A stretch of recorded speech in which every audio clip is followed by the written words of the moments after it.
Monsieur Clousset, en attendant qu'il nous revienne. Bon, en fait, c'était pas un commentaire, je vois il est tombé.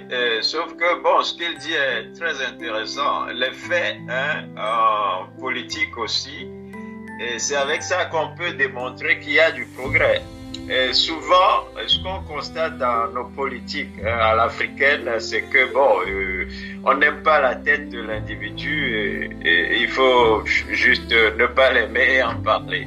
Alors que ce dont l'Afrique a besoin aujourd'hui, c'est les faits. J'avais commencé tout à l'heure en disant que moi, c'est l'architecture qui m'intéresse. Au moins, c'est des œuvres qui vont rester demain. Et j'ai vu quel progrès on peut noter déjà dans les années 90 jusqu'à ce que, je crois, le président Yahya Boni soit parti.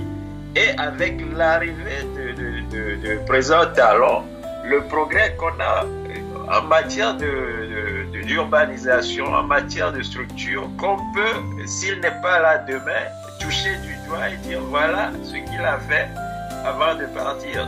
C'est aussi ça l'important. Bon, maintenant, les problèmes humains, les problèmes politico-politiques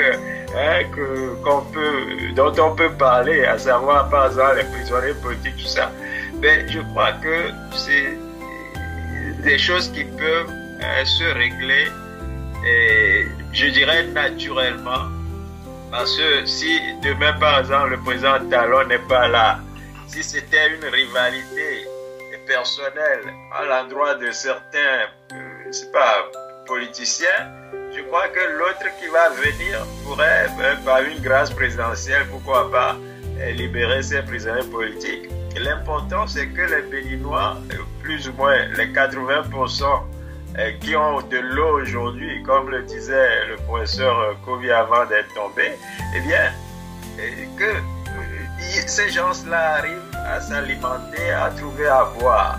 Il y a un point que j'ai remarqué qui n'est pas du discours du président Talon, mais c'est sur les réseaux sociaux, il y avait une vidéo qui passait et qui disait que désormais, les enfants qui vont à l'école, mais qui étaient, qui n'ont pas certains avantages comme tout le monde, eh bien, désormais, ces enfants-là qui, malgré leur effort à l'époque, trouvaient difficilement jusqu'à 200 francs, les parents leur donnaient à peine 100 francs, les camarades les aidaient avec 100 francs, ils avaient 200 pour se nourrir à l'école, mais désormais, ils auront 600 francs dans les mains chaque jour grâce au président Talon. Ça, c'est les réalisations. C'est ce qui va marquer quand même le Bénin. On aimerait que ça aille aux autres États de la sous-région déjà, pour que ça atteigne, pourquoi pas l'Afrique tout entière demain.